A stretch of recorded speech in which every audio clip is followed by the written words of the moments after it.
Hello, and welcome to Anime Shorts, Big Ideas in a Small Package. I'm Bokuzachi, and I'll be your guide on this journey into the wild and experimental world of short anime. I'll be posting a link to all the featured anime online later. There's a link to the page at the top of all the rest of the slides if you want to note that down. But also, this online version of the panel is a little bit different than normal. Like in the live presentation, I'd have like clips of a bunch of these shorts, but to avoid copyright issues for this recording, I've cut it down to just be screen caps. But really, you should just watch the shorts anyway to see them for yourself. It's not like it'll take all that long. But yeah, first we're going to be looking at short films, which I'll be defining as films that are about 45 minutes or less-ish. And then we'll move on to short TV series, by which I mean series with episodes that are less than 15 minutes long. So like short episodes, not short number of episodes. And so like along the way through this, I'll be trying to show you just the amazing depth of creativity that these shorts have to offer, while also secretly indoctrinating you into my taste for weird as heck cartoons. But before all that, let's go over the basics of shorts. Like, why would you want to watch short anime anyway? Well, first of all, it's really easy to watch short anime. It's a very small time commitment. Like, for example, let's consider Fireball. Fireball is a delightful little short series that aired on the Japanese Disney Channel, but is unfortunately not particularly available in the States because Disney are cowards and haven't put it on Disney+. But that's not really the point here. The point is that that it's 3 seasons worth of 2-minute episodes, which means that, like, in theory, you could watch all 3 seasons of Fireball by the time that this panel is over. My other point here is that the show is one of the most effective toy commercials ever made. Like, just look at all of those glamour shots. Like, don't you just want to go buy the toy of her? She's so stylish. She's so cool. She's... well then. Okay. Anyway. So yes, it worked. I bought the toy. Drossel is now my favorite Disney princess. Deal with it. But yeah, anyway, these episodes are all like 2 minutes long, which means that in addition to being able to finish the show in an hour, like I said before, it also takes only 6 minutes to pass the 3-episode test. And this is part of the power of shorts. They're short. It's convenient to throw on an episode when you want to watch something but might not have a full 20 minutes to burn, and the short runtime also means that there's no time for filler or padding in the storytelling. It needs to be focused and to the point. It's all the core meat of the show all the time. Many of these shorts are also on the cutting edge of animation.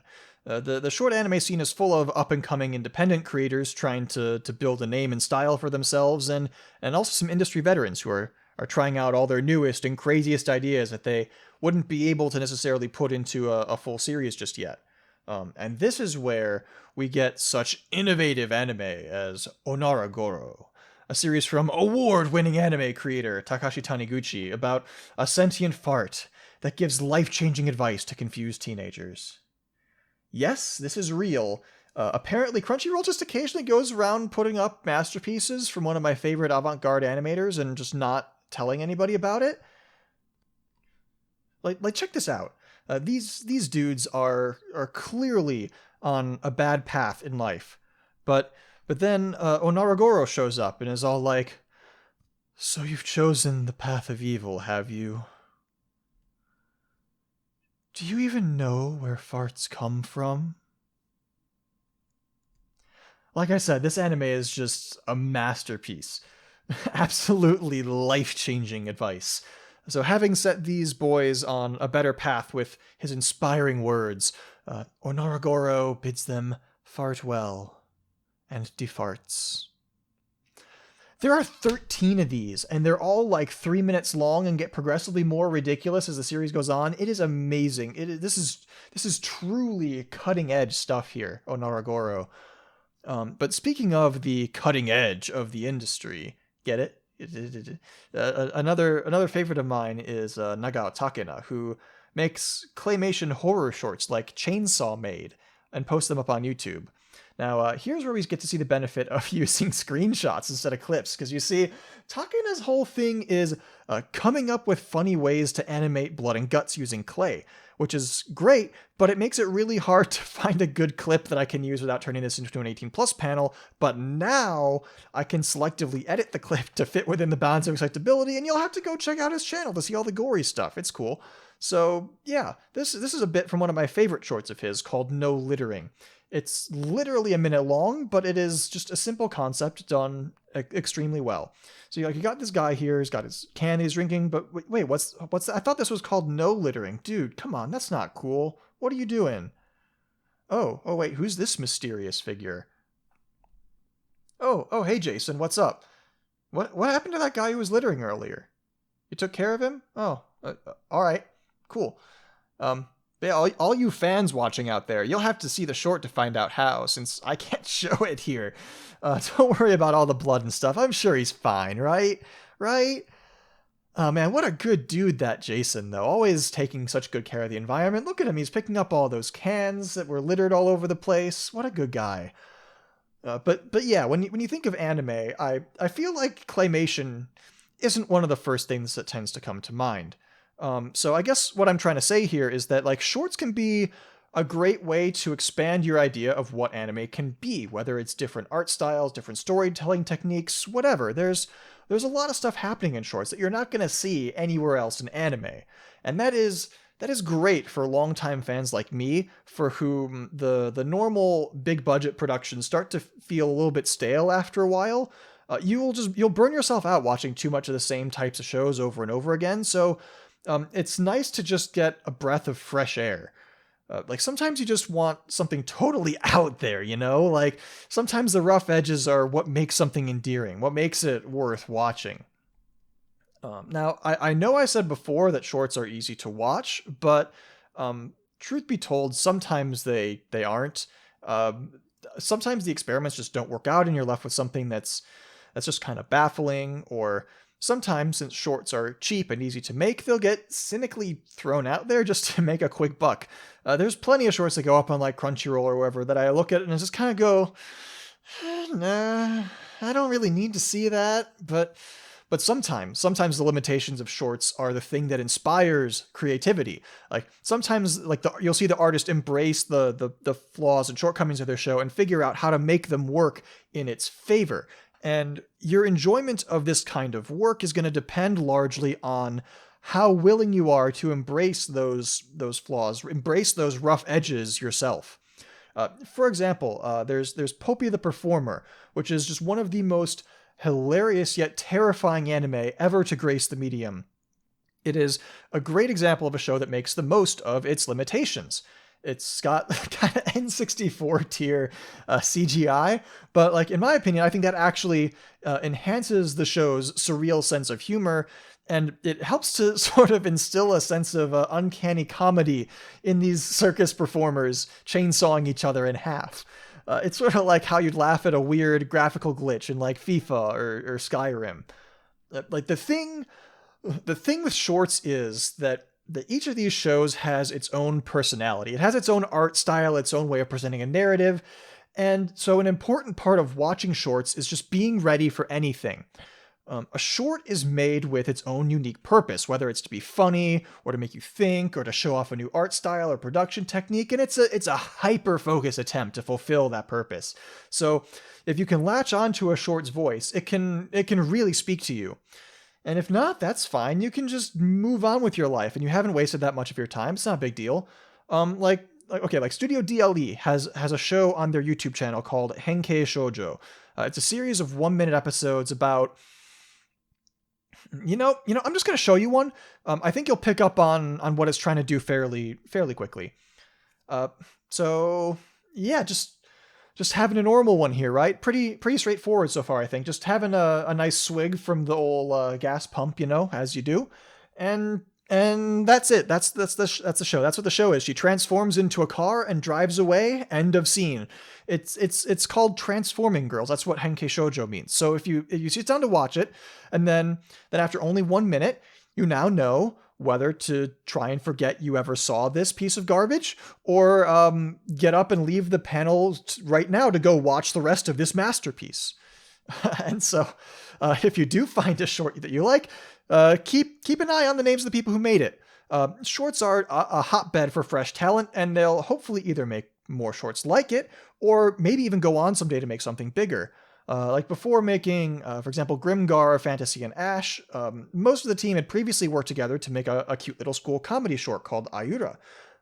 Or before Kyoto Animation made Dragon Maid such a smash hit with a sequel coming out, a couple of the author's webcomics had already been adapted in 2 shorts. And then, like, look at how far it's gone now. There's now 3 adaptations of this mangaka's work coming out in a single season this season. It's crazy. And then you got, like, Hiroyasu Ishida, the director of the viral hit short film Fumiko's Confession. Got a few million hits on YouTube, and then 10 years later, he's making his feature film debut with Penguin Highway. It's a really charming movie. It really shows off so much of Ishida's sense of childlike wonder and big kinetic set pieces. It's great. And then, of course, you've got Irodori, the team behind the the first season of surprise hit Kemono Friends. It's just, Irodori was just a small group of like 10 people who had previously done the animation for shorts like Tesagure Bukatsumono and a couple of independent things. And after their work on Kemono Friends, they've even gotten to go and make one of their old independent shorts, Kemuri Kusa, into a full-length TV series. It is definitely worth keeping an eye out to see where these guys go next. So, like, shorts can, like, as we're kind of seeing here, they can in a way serve as a preview into the future of anime to come. But before we look into the future, we're going to look into the past. So anime and movies generally really got started in the form of short films. Anime's been around way longer than Astro Boy. So the first Japanese animation was made in like way back in the early 1910s. But like the first anime feature-length film wasn't made until around World War II when they started making like the propaganda films like Momotaro Sea Warriors and all that. So this means that all the animation that was made during that time was by definition short films. It doesn't look all that much like what we think of as anime today, this earlier stuff. It's done in a more simplistic woodblock kind of style, but shorts like Namakura Gatana here were some of the first forays by Japanese artists into the realm of animation. And if you're interested in this, there are restored versions of some of these early works viewable for free on Japan's National Film Archives website. It's really cool to kind of go back and see this history of animation. But for a name you probably know a little bit better, here's Osamu Tezuka. You probably heard of this guy. He made a little thing called Astro Boy, godfather of manga, all that sort of stuff. But being the workaholic that he was, those big mainstream projects weren't the only things that he had his hands in anime-wise. He'd also pretty frequently sit down to make short films, presumably by himself as opposed to with the larger team of animators behind those bigger works he's known for. And like some of these are pretty fascinating stuff. Like he draws from a really wide variety of influences to create some very unique experimental kind of works. Like jumping is a first-person perspective of a character slowly jumping higher and higher and seeing more and more of the world around them. And broken down film, which is done in a style of early Western cartoons and uses the scratches and pops and other flaws of old film reels to influence the story, has this really cool gimmick to it that I'm going to show you an example of that, I think. So this is broken down film. Like you see here, we've got this classic setup, right? Our hero he's trying to rescue this poor damsel tied to the railroad tracks. There's this old-timey saloon music all playing in the background and everything. And his methods, though, they do seem rather unorthodox, don't they? I mean, like, I suppose that is one way to do it. But now the villains come back, and he is not happy about this. But what's going on? The film strip seems to have gotten stuck, and so now the villain can no longer see our hero through the gap in the film. At least until he hops to the next frame, gets the villain stuck in the film strip, and delivers him a solid butt whooping. But unfortunately, the film strip seems to be in pretty bad shape when he gets back to check on his newly rescued lady friend. Lucky for him, though, he's got just the thing. His hat can double as an umbrella to keep them both out of the excessive film grain. Get it? 'Cause it's like rain, but grain. All right, I'm sorry, that was terrible. But yeah, some of the most creative minds working in Japan's animation industry are a bit less visible. They're focusing more on like independent shorts rather than big studio projects. One of these artists is Kunio Kato, and his film The House of Small Cubes won an Academy Award in 2008, making him the only anime creator other than Miyazaki to have won an Oscar so far.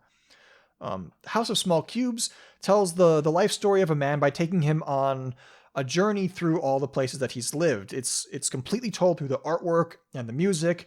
There's no dialogue. It feels a little bit like watching the opening sequence of the Pixar movie Up in reverse, except that the House of Small Cubes came out like a year before Up did. So yeah, this one wins. But yeah, I've got another panel I'm doing at this con about dreams and memories where I go over this particular short in more detail, but here's some screen caps to give you an idea of what's going on. It's like his house has gradually been submerged over the years, so he's had to keep building new floors on top of it. And the film is about him diving down into each of those floors of his past one by one and reminiscing about a time that he lived there with the people he loved. And so you can see how that's kind of overlaying the past on top of the now flooded present. Another very creative independent animator is Koji Yamamura, who is interesting for the way that he plays around with a lot of different animation techniques in his short films. He'll use like stop motion and cutouts and different paintbrushes and other tricks to great effect in this weird avant-garde sort of animation style. So the scene I'm going to show you here is from his adaptation of the Franz Kafka story, A Country Doctor. So take note of how he distorts the perspective and the proportions to create this surreal kind of dreamlike effect that makes this short perhaps the most Kafka-esque adaptation of a Kafka work ever made. The doctor in this scene has arrived at the patient's house, and things are already seem wrong, right? Just look at the proportions and the angles and everything. It's all out of whack. And like one thing that's really hard to capture in these screen caps though is just how everything is just constantly always changing shape all the time. It's in this constant state of flux.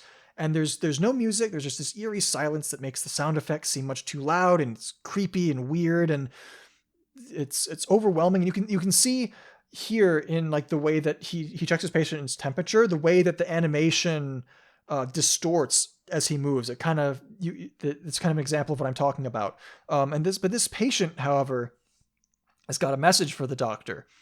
He leans in unsettlingly close so that the parents can't hear, and whispers, "Doctor, let me die." God, the way he just like stares at the camera for 3 seconds in complete silence after this, and then his parents just slowly, unnaturally contort themselves in from off camera with like this creaking sound as they await the doctor's assessment. Like every single element of this scene is just piling on the pressure. It is just one of the most disquieting things I've ever seen. This whole thing is super creepy. It definitely lives up to the term Kafka-esque. So you see what I mean when I told you that like anime shorts can expand your idea of what anime is. Like this looks nothing like what you'd think of as anime. But yeah, Yamamura has got like a YouTube channel if you want to check out some of his shorts. He hasn't posted this one in particular on there in full, but it is available on DVD if you want to seek that out. But one more shout out I'd like to throw out real quick before moving on is to Shingo Tamagawa's short Puparia, released on YouTube late last year. It's very much an art piece, so it might not be to everybody's taste, but at the very least just look at that illustration quality. He spent like several years animating this, I think pretty much by himself, and it looks this amazing throughout the entire 3 minutes. It is incredible to see images like this in motion. And as the icing on the cake for me personally, it is set to just this entrancing minimalist mallet quartet by one of my favorite modern composers, Steve Reich. But that's enough of that. Let's move on. So like, love it or hate it, 3D CGI in anime is here to stay. And short film creators like Shuhei Morita and Hiroaki Ando were some of the first pioneers in translating the anime style into a cel-shaded 3D CG format. Morita made Kakurenbo, the one featured here, as around the same time as the Appleseed movie came out. So back in those early days of like fully CGI anime. And even if you haven't seen any of his fully CG works, you might recognize Morita as the director of the first 2 seasons of Tokyo Ghoul. Yeah, that's right. Yeah, one of his, I guess, more recent works than Kakurenbo is the gloriously colorful CG short Possessions. That was another Oscar nominee when it came out in 2013, and it really shows how far CG in anime has come since the days of Appleseed. So like in Possessions, our main character takes shelter from the rain in this old building, only to be ambushed by the spirits of the like discarded umbrellas of those who'd done the same before him. Which raises some questions, like what happened to those owners? What magic resides in this place that made them maybe disappear? The colors, the shading, the camera work on the CGI, it all really, it helps to build up this atmosphere. And like the haunted possessions now like surround him as a frog spirit emerges and performs this mysterious dance. Like this could be it. What do they want from him? You know, though, like the frog's actually kind of cute, and the umbrellas they're all in tatters. So what does our main character do? Well, he gets to work fixing them, I guess. The detail that goes into his like seeing him open his toolbox and his handiwork in putting together the umbrellas is just incredible. And we get a fun little scene of him like zooming around fixing all the umbrellas. It's great. Really good use of CGI for all of this. But then, yeah, here we are. He's done. He's safe. Fixing all the umbrellas seems to have like calmed down all of the spirits that were surrounding him. But what about our little froggy friend? His umbrella's still broken. Look at him. He's so sad. Oh, that's better. Oh, it's a really pleasant little short with some very, very stylish visuals, especially for the state of CG anime in like 2013. But yeah, you can find this as part of the Short Piece anthology that Katsuhiro Otomo, I think, put out a while back. But yeah, shorts like this are a great way that animators, 2D and 3D alike, can try out new styles and techniques that push the limits, the established limits of the medium. Yeah, so like as Morita shows us by having gone on to adapt Tokyo Ghoul, not every short film creator makes short films forever. Some of them rise out of the indie scene through their short works to become bigger name animators. Like, anybody heard of Gainax? They made a few things you might be familiar with. They have Evangelion, Gurren Lagann, Fooly Cooly, Gumbuster, you know, like just a few things. But yeah, they got their start making awesome animated promo videos for a sci-fi convention called Daikon. These guys just absolutely geeked out on the Daikon 4 video in particular. They had the cons. They had this little bunny girl mascot like fly her way through a parade of pop culture references from like, it's everything from Gundam to Godzilla to Star Wars to Alien, you name it. Like just a whole bunch of crazy special effects and remarkably high quality animation for like an amateur work like this, all set to Twilight by Electric Light Orchestra to just jam out to, you know? But yeah, so these young upstarts at what was at the time called Daikon Films got a fair bit of acclaim for this short, and they rode that wave all the way to their first movie deal with Bandai. The Wings of Honeomes was greenlit, they changed their name to Studio Gainax, and a new major animation studio was born. But yeah, speaking of big names like Gainax, has anybody here seen the movie Your Name? Yeah, when it came out, it quickly became the #1 highest grossing anime movie of all time in Japan, and eclipsing even Miyazaki's work. And the director Makoto Shingai got started by making short films basically by himself on his Mac. It's like, well, She and Her Cat was sort of the first short that he released. I think what's more indicative of the type of film he'd go on to make later is Voices of a Distant Star. Which has a lot more of the sort of sci-fi trappings and the focus on romance separated by distance and time. Like if you've seen Your Name, those elements should certainly be familiar to you. Well, they all got started in a little short film about sending text messages across the galaxy. And so like Shinkai, creator Sobi Yamamoto got noticed for making the This Boy series of short films pretty much entirely by herself, and carried over her vibrant color schemes into the hilarious and criminally overlooked show Meganebu, a comedy series about a glasses club. Yeah, that's right. A Glasses Club. You heard me. It's a great show. Check it out. But yeah, while it wasn't his first project, Masaki Uwasa's work as an art director for short films like Noise Man and Cat Soup, they were one of the earliest introductions of his sort of stylistic and thematic tendencies that he'd flesh out in his later like non-short works like Mind Game and Kaiba and Ping Pong and his big kind of breakout hit Devilman Crybaby. And then there's also Yasuhiro Yoshiura used his short film Aquatic Language to sort of play with unconventional camera techniques like shaky cam and like freely moving a virtual camera through digital CG environments. And these were some pretty cool techniques that would come into play in his later work, like the short web series Time of Eve. And he has actually since made his own feature film debut with Patema Inverted. You've got another one-man project, Atsuya Uki, who drew attention for his short called Senko Roll, and then would later to go on to become the character designer for some shows like Tsuritama or the Digimon Tri movies. Digimon has its own roots in Mamoru Hosoda's short films that he made. But yeah, one last example. After a few years as a key animator for Pretty Cure, Toei Animation gave Rie Matsumoto the chance to take the lead on a 30-minute web film called Kyoso Giga. She then later turned Kyoso Giga into like a 5-part web series and then a full TV series before going on to direct the action hit Blood Blockade Battlefront. So if you like the fast-paced, stylish action in Blood Blockade, that's one of Matsumoto's trademarks that she's carried over from working on Precure, and Kyoso Giga is a short that has that in just absolute spades. It's got that ridiculous, hyper-exaggerated like fight scenes with the goofy, cartoony distortions and all kinds of wacky anime expressions for its over-the-top characters, and it's got a keen eye for just set pieces that are like just inherently funny, especially when contrasted against the wild, sort of high-energy animation that she has. Kyoso Giga is just a lot of fun. It's really energetic and hyperactive, and it's admittedly a little confusing, but like underneath it all is this very touching story about family with just some gorgeous visuals to go with it.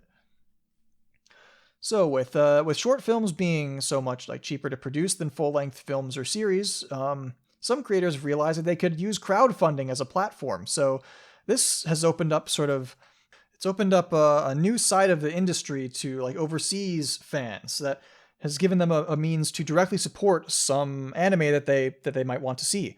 Like Masaki Yuasa opened the door for this with his short film Kickheart, which got just ridiculously overfunded and blasted through all of its stretch goals. And then the short film Little Witch Academia got a sequel funded through Kickstarter that also just destroyed its initial goals within hours, resulting in an additional, I think, 15 or so minutes of additional animation.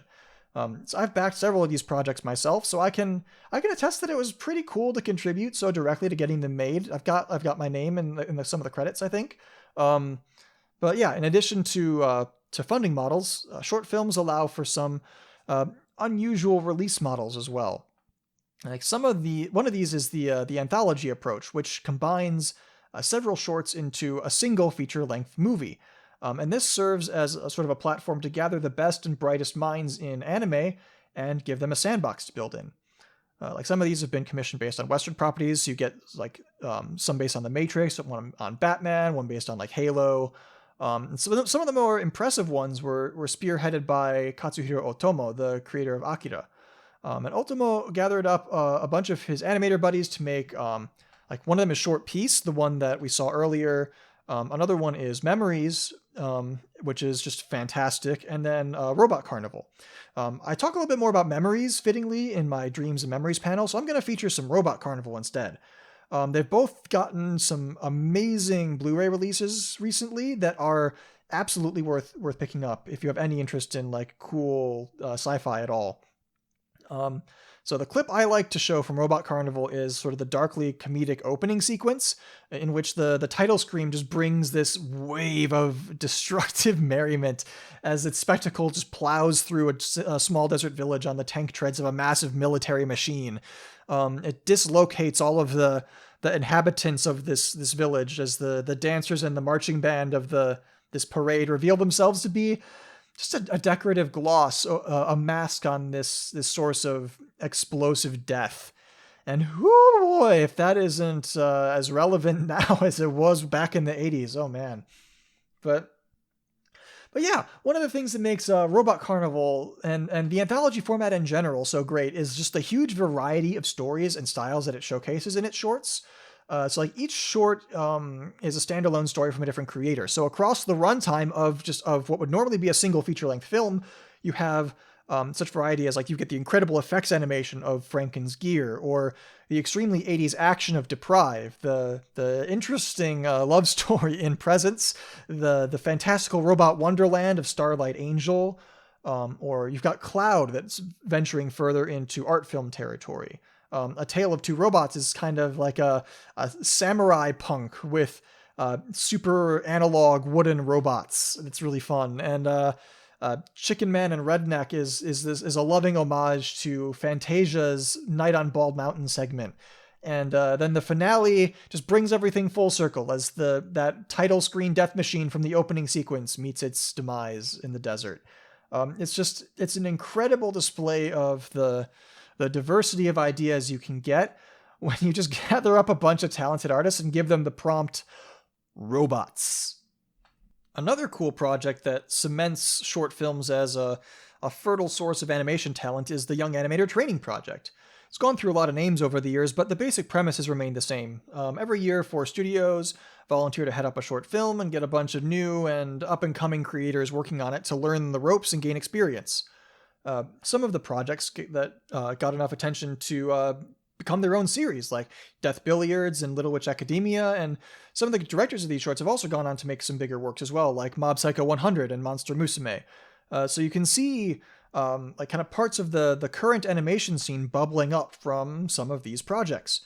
And additionally, you have stuff like the Japan Animator Expo, which was a cool short film project that had a worldwide online distribution model. It was a relatively innovative model at the time, although it also unfortunately demonstrated the downside of the streaming model very starkly, because you can't view them on the site anymore. But anyway, a lot of big name creators stepped in to create shorts for this project, like the Training Project. Some shorts like The Dragon Dentist have gone on to become something bigger. Like I think that was a feature-length movie. But the two that have gone on to reach sort of the greatest heights are Akira Amamiya's Gridman short, which would eventually lay the groundwork for 2018's SSSS Gridman, which now has a sequel out, SSSS Dyna Xenon. And you've got Sayo Yamamoto's Endless Night, a short film about figure skating. You might recognize Yamamoto's name from a little series that came out a few years ago called Yuri on Ice. I told you, shorts are where the magic happens. But yeah, it is now time to move on to my last short film category, which is music videos. The musical synchronization and the sort of lack of traditional dialogue-driven storytelling in music videos can lead to some pretty creative visuals, even compared to other shorts.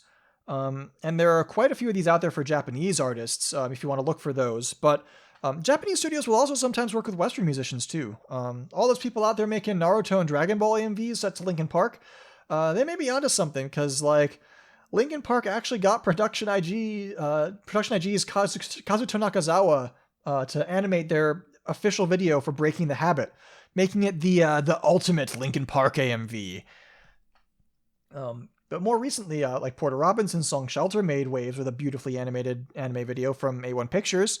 But yeah, probably the coolest tidbit about anime music videos is that Hayao Miyazaki himself made one for Chaga and Asuka's song On Your Mark back in the 90s.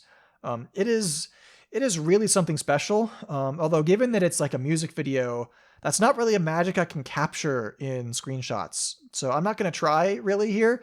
I highly recommend giving it a watch if you can find it. So a bit of an aside before I go on to talking about TV shorts, though. I'm going to talk about Studio Trigger for a bit, because I feel like there are a few things that showcase just the power of anime shorts, quite like the growth of Studio Trigger. To start out with, Trigger split off from Gainax, a studio that was itself founded on the back of the Daikon short films. The first thing that Trigger did after starting up was throw a series of barely animated 2 to 5 minute episodes on YouTube called Inferno Cop. These experiments in hyper-limited animation eventually made their way into Trigger's mainstream series. Like some of the funniest bits in Kill la Kill, for example, were the ones that were inspired by Inferno Cop style, which captures just the raw entertainment value of smashing action figures together in your parents' basement, making funny mouth noises with your friends. It's great. It's a lot of fun. I mean, look at this. It's just pure playground logic. It's like, I'm rubber, you're glue. It's the fact that it's animated by like clicking and dragging a bunch of JPEGs around and overlaying them with stock effects is just perfection. Like, honestly, I think Inferno Cop is still probably my favorite thing Trigger has made to date. It'd take quite a bit to surpass it, honestly. But yeah, after dropping that masterpiece, Trigger went on to enroll in the Young Animator Training Project themselves. They were the ones that created the wonderful short film called Little Witch Academia, packed full of fantasy fun and character animation that was just bewitchingly full of personality. They crowdfunded a sequel short on Kickstarter, which raised over 4 times its original funding goal, like I mentioned. And finally, it eventually made its way to becoming a full-length 25 episode TV series released like internationally on Netflix. So like, we are just running down the full list of distribution models here, aren't we? But wait, there's more. They eventually teamed up with other studios to create and release shorts across even more different types of channels. Like on the TV side, they're one of 4 studios that make up the Ultra Super Pictures group, responsible for the Ultra Super Anime Time block that aired 3 short series back to back to back in one time slot. And online, they also worked with their former Gainax teammates at Studio Kara to start the Japan Animator Expo, that unique online streaming service for short films I talked about earlier. And they even turned one of those shorts into a full TV series. That's SSSS Gridman. And Space Patrol Luluko brings it all together with Inferno Cop, Little Witch Academia, and even Hiroyuki Imaishi's Animator Expo short, all making appearances in this short series, which aired on this Ultra Super Anime Time block, as Trigger paid homage both to itself and to just the power of shorts. So yeah, Trigger's been just pushing all kinds of envelopes around distribution and storytelling and animation style and whatever else you could think of with their short films, which is something that I really think embodies the spirit of this panel in a way that nothing else could. So with that out of the way, let's take a look at some anime short series and that have episodes that are like 15 minutes or less, I think. So short anime series are great because they are just like cheap to produce relative to their full-length counterparts. Obviously, you need fewer drawings, less staff, less time to make it and plan it. But also, like, a higher percentage of the runtime is taken up by the opening and ending theme, and you can use, like, cost-cutting animation shortcuts that would maybe not be as tolerable for half an hour, but are more so in kind of short bursts. And also, because you have a small staff like this, you also have more artistic control. Shorts like Take You and I My Me were almost entirely one-man animation projects. Like, if you look up Take You on Wiki or My Anime List or whatever, Shinya Tagaki is listed for director, sound director, episode director, script, storyboard, in-between animation, key animation, and character design for Take You. So he basically just got to do whatever he wanted. It is ridiculous. And it is ridiculous. Each episode of Take You is like 1.5 minutes. I'm going to go through one of them in 3 slides, which means that each of these 3 slides represents what happens in 30 seconds of the episode. All this you see here, this was 30 seconds. This show it refuses to stop. By the time you realize what just happened, it is already on to the next joke. 30 more seconds? Look at it. Look, this all happened in 30 seconds. It's the same energy he brings to like Kumoko's sort of rambling segments in his adaptation of So I'm a Spider, So What? It's that energy that Aoyuki just had to bring her absolute S game to match. And it's just the linchpin of what made the Spider anime special. And it's all from the craft that Itagaki refined to perfection by cranking out 9 freaking seasons of this incomprehensible nonsense that alleges itself to be tennis adjacent. Additionally though, the short runtime lets these series do things you couldn't do in a full-length series. Like, I'm pretty sure a consecutive half hour of Take You could kill a man. This sort of like rapid fire comedy could only really work in a 2-minute format. Like Spider, when it adapted this style, had to slow it down and break it up a little bit to be able to harness Take You's raw, destructive power. But also you have the fact that there's fewer or even no commercial breaks, which means that creators have more control over the timing and the flow of an episode. Like, there's no need to force in a cliffhanger just before the commercial cutoff, or split up the comedic timing of a slow burn joke, for example. And And the lower cost to make a short also means that the production committee for shorts, if there even is one, isn't breathing down your neck quite so hard as they would for a full-length series. Since there's less money at stake, you can take bigger risks to try and hit the sweet spot of a weird niche or pursue some passion project. The additional breathing room allows creators to take more chances on young animators as well. Stuff like Encouragement of Climb is a show that served as a big break into TV animation for a lot of up-and-coming web generation animators who gained their popularity independently online, primarily through posting like GIFs and things. And even for big established properties, it lets creators have fun with their ideas. The Fate cooking show and Carnival Phantasm are two of the best things to come out of the Fate franchise. KyoAni posted up a pair of Haruhi spin-offs on YouTube to both hype up and confuse people before season 2 came out back in like 2009, and I still fondly remember Nyoron Churuya-Chan every time I take a bite of smoked cheese. And shorts can fit into the series format in a whole lot of different ways. The Ultra Super Anime time block, like I mentioned, fit 3 shows into a single time slot. Or maybe they can get squeezed between other full-length TV shows in place of a commercial break. Or like greatest slice of life comedy of all time, Azumanga Daioh, actually originally aired in the form of a 5-minute short every weekday, and then that got compiled on Saturdays into the full-length episodes that we now know and love. The internet has also become just a hotbed for short series as well. They can pop up on YouTube like Inferno Cop, or drop on Netflix like Agretsuko, or go straight to Crunchyroll like Time of Eve did. And the web anime format allows for a lot of flexibility with episode and series length as compared to TV, which makes it just a great place for shorts to thrive. And like even on the licensing side, back in the days of DVD singles, Funimation bundled random episodes of a short called Mr. Stain on Junk Alley, from the creator of Popee the Performer, by the way, as a bonus on single volumes of other anime before eventually compiling the whole series into a DVD release of its own.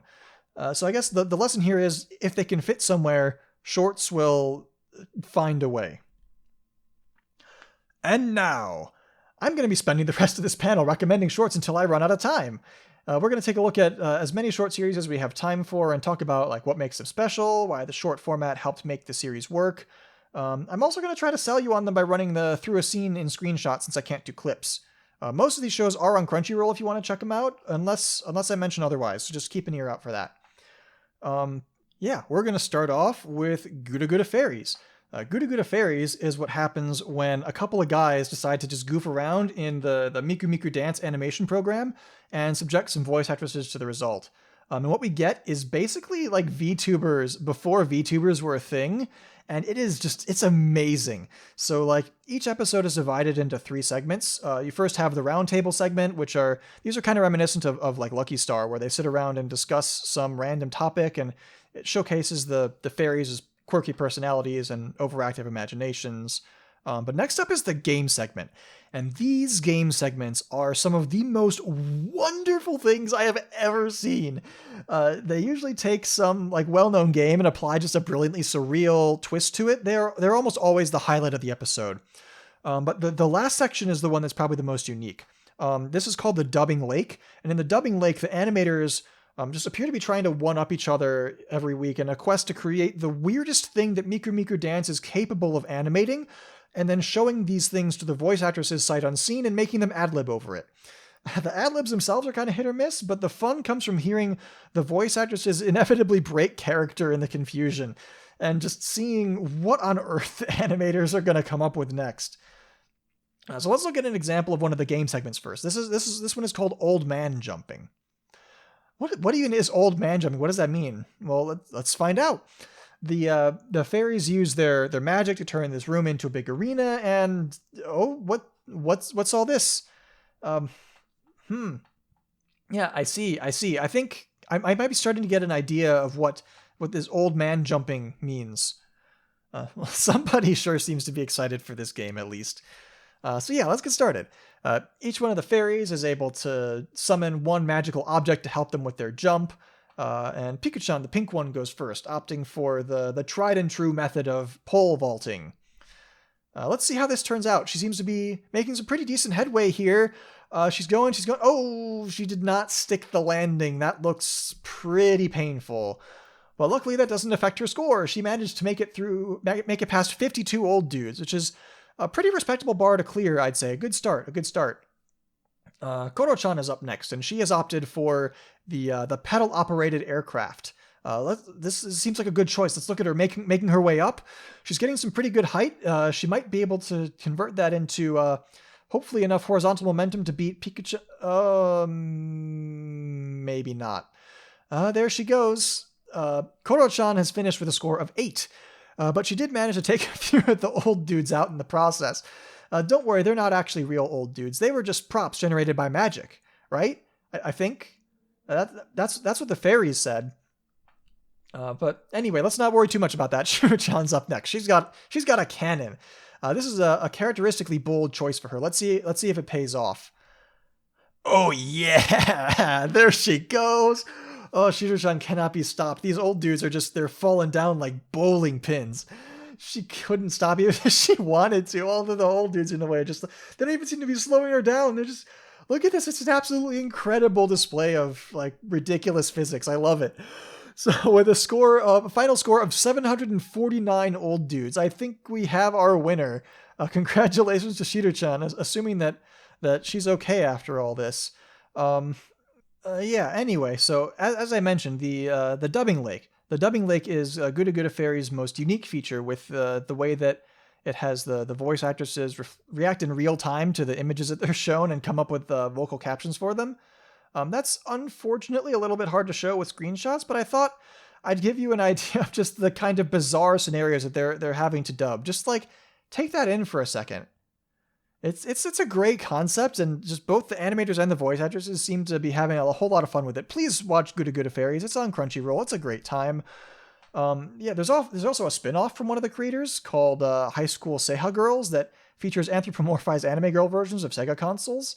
Why this was made in 2014, long after Sega had already exited the console market, I have no idea. But it's a lot of fun to see the Guda logic applied to like actual licensed classic video games. This one's sadly not streaming anymore, but Discotek's Blu-ray release is still available, and I highly recommend picking it up. Though that reminds me, while I'm here, Crunchyroll, please get Guda Fairies released on physical media so it doesn't get lost to the ether of streaming licenses. Thank you very much. Please do that. And I would also like to extend that physical media plea to our next show. Please Tell Me Galko-Chan. Please Tell Me Galko-Chan on Blu-ray. Galko-Chan was one of the shows that aired in the Ultra Super Anime time block, actually.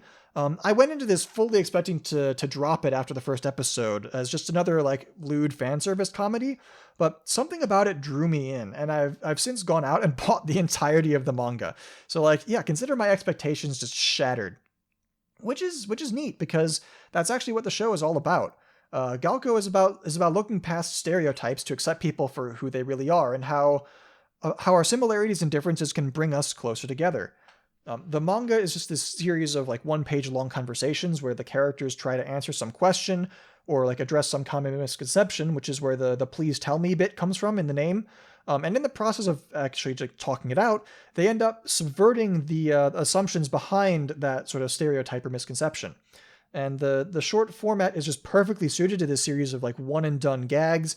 It's just long enough to let us get to know the characters, and because they're all named after the like archetypes they represent. And so as we spend time with them, we slowly start to see how they diverge from those archetypes. So like Galko-chan's supposed character type is that she's supposedly the type of girl who you'd expect to be like super self-centered and get by entirely by her visual appeal, shall we say.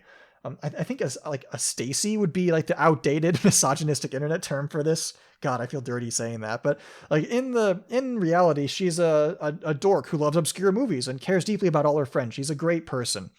But anyway, this skit is about one of the guys in class who, based on his sort of surface level judgment of her, has formed a kind of resentment towards Galko and how how much she cares so much about her appearance. But like one day he shows up to class with just explosive bedhead and gets bullied for it. He gets the mocking nickname Bomuo given to him by his classmates, and Galko-chan notices the bedhead, she notices the bullying, and being Galko, she has her own response on how to deal with this. She gets right to work addressing the root of the problem. You get it? The root? Sorry. So this is an explosive case of bedhead. She's gonna need more than just water. She's gonna need some hair wax or something. But like Charo doesn't want to give her any because he uses the expensive stuff and he doesn't want to waste it. But Galko has ways of making him give in. Look at that face. Look at that face. She's so good. I love her. But yeah, Bomo comes out looking like a completely different person with like actual care being put into making him look nice. And, oh, look at him. I don't think he realized he could look so cool before. Like, it might not be his usual hairstyle or anything, but I don't know. Like Galko's reasoning at least should give the guy something to think about. Like, she just happened to style his hair the way that she likes it. Oh yeah, he's thought about that all right. There he is immediately on his way home from school, hitting up the salon for some hair wax. Like, oh, it's such a sweet little skit. It just takes a couple minutes and we get so much character development all over something just as simple as a bad hair day. There's just so many little charming character moments. The show is so good. Oh, and as a bonus, here's another little silly one. So Galko's just sprinted into class after staying up too late watching movies. So she needs to cool off a little bit. Yeah. Cool off. Yep, that's right, Otako. Those neurons are definitely activating. I too like it when robots purge their armor to unleash their true potential. Yes, thank you for your wisdom, oh great Otako. Yeah, so I tried to keep this relatively clean, but as like the last little bit kind of hinted there, the stuff they talk about is usually things like feminine hygiene and bodily functions and other puberty-related topics. But actually, impressively though, the show never gets too raunchy about it, despite the low-hanging fruit of the subject matter. It's always more about the bonding between the characters than about titillating the audience, and it's honestly kind of refreshing to see a show be so frank about these kind of things while still being respectful about it. All right, next show. Okay, look, I hate to break it to you, but the anime of the year for 2021 has already been decided, and it's not your favorite anime, it's Pui Pui Molcar. Well, actually, it might be Odd Taxi, but it's either that or Molcar. So Pui Pui Molcar is a series of 2 to 3 minute episodes about guinea pigs, who are also cars, that people can ride inside, and they scoot around on little wheel feet and eat vegetables, and are generally the cutest freaking things you've ever seen in your life. A huge part about what makes the Molcars so cute is the adorable felt puppets that are used to animate them. Director Tomoki Misato has been perfecting the use of felt puppet stop motion like this in his short student films over the last few years, like My Little Goat. This type of animation is difficult to do on a full-size TV anime scale, on that kind of schedule, and so the short format is just a perfect fit for it. There's also no dialogue to build a complex story. Molcar instead chooses to communicate via the universal appeal of adorable guinea pig sounds, so just a couple of minutes is plenty of time to get our fuzzy friends into and out of trouble. The lack of dialogue is in no way makes Molcar light on content, though. It starts out simple enough with the Molcars helping an ambulance to the hospital, stopping a bank robbery, taking care of a cat, having a car race, typical guinea pig car activities. However, things quickly escalate from there. The absolute brain geniuses who made this show correctly realized that reenacting popular film tropes with guinea pig cars would be objectively funny.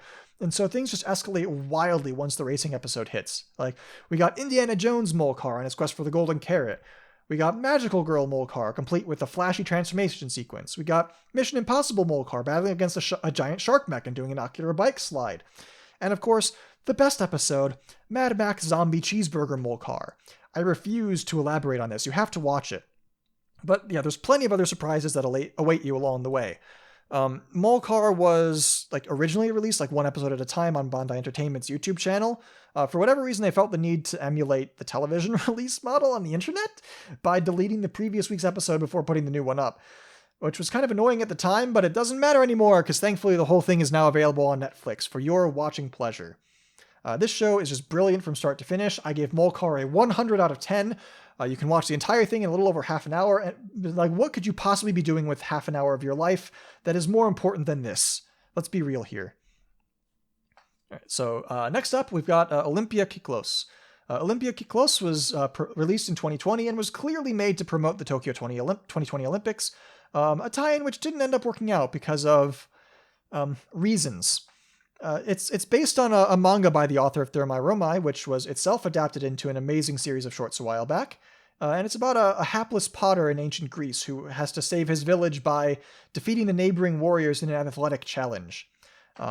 So kind of in a panic, he's struck by lightning and thrust into modern-day Japan, where he learns of the culture surrounding the annual sports festivals and ends up kind of crudely trying to recreate them upon his return home. So while I think Thermae actually does the time travel culture shock story a little bit better, Olympia Kiklos is still very funny. It's always amusing to see just how Demetrius interprets modernity through the lens of his own culture. So, yeah, but it also has just the greatest art style. Like, everyone in ancient Greece is done in claymation that looks like Greek statuary, and everything in modern Japan is animated to look like paper cutouts. But each episode kind of follows a simple formula. You've got Demetrius encountering a problem with his makeshift Olympics, and then he time travels to Japan where he learns some mundane aspect of modern culture, and he warps back and does his best to crudely imitate that aspect of modern culture in the context of ancient Greece for his Olympics. So, like, for example, what happens if the people of his villages don't want to participate in the Olympics? What's the point in competing if they don't even have a chance of winning, right? Like, they need some kind of incentive to get them to compete, a participation prize. It's like, that's enticing, but it's kind of cheap enough to give away to them even if they don't win. So, lightning strikes, and Demetrius finds himself in the trash outside of a candy shop in modern-day Japan. The kids outside are trading baseball cards, which is a concept that absolutely fascinates him. The children's chaperone helpfully explains that these cards are the portraits of godlike athletes, which Demetrius kind of understands in his own way, I suppose. But with that, we return to ancient Greece. The games are being held, and the people are taking part thanks to the participation awards that Demetrius has thought up, which are Olympic trading cards. Like bubblegum cards, these come free with a tasty treat. This Greek snack is called, I think, Threon? That'll be important later. But the cards are just a big hit. Demetrius took the godlike figures part maybe a bit too literally, but the athletes generally seem to like it. And they've even got their own little gacha scoring system. This guy got a 5-star Zeus. Look at that. Though not all of the cards are created equal necessarily. But anyway, the episodes are silly and fun, and that's all fine and good. However, the absolute highlight of Olympia Kiklos is that it has a new ending theme song after every episode, in which Honyuros the Bard sings a sort of humorous ode to some random bit of Greek trivia or vocabulary from the episode. And all the while, clips of just bizarre, vaguely related live-action footage is playing in the background behind him. This is just incredible stuff. Just incredible what they come up with for these ending sequences. Like, see, I told you that 3-on or whatever would be important. I have no idea where they get, like, half of these ideas, but it's hilarious every single time. Like look at this. They're even singing a recipe of how to make the thing. I'm not going to give you the whole thing, though. You got to watch the show for that. But like apparently it's I guess a progenitor for cheesecake, or maybe not, who knows. But anyway, yeah, every single episode has a different ending theme, and they're all just like this. It's amazing. Please watch this show. And also watch Thermae, because it's really good too. It's like a similar concept, except it's an ancient Roman bathhouse architect traveling through time to modern Japanese bathhouses instead of the whole like Olympics thing. Unfortunately, it looks like we're probably not going to have time for Tonari no Seki-Kun, the Master of Killing Time. But just know that it's a really fun high school comedy about a kid who is not paying attention in class and instead setting up all of these ridiculous sort of hobby like projects on his desk while his classmate watches on in disbelief that nobody notices, and ends up usually getting so caught up in the excitement that she's the one who gets in trouble instead. It really benefits from that whole lack of commercial interruptions, because every episode is just a single slow burn 7-minute skit. It just gets absolutely to ridiculous proportions sometimes. It's a whole lot of fun.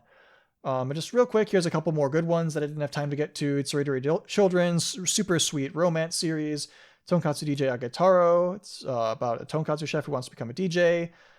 Space Battleship Tiramisu is about a mecha pilot who's struggling to keep his cockpit clean. And Pop Team Epic is just a hilarious and eclectic variety show of quick gags and animation features.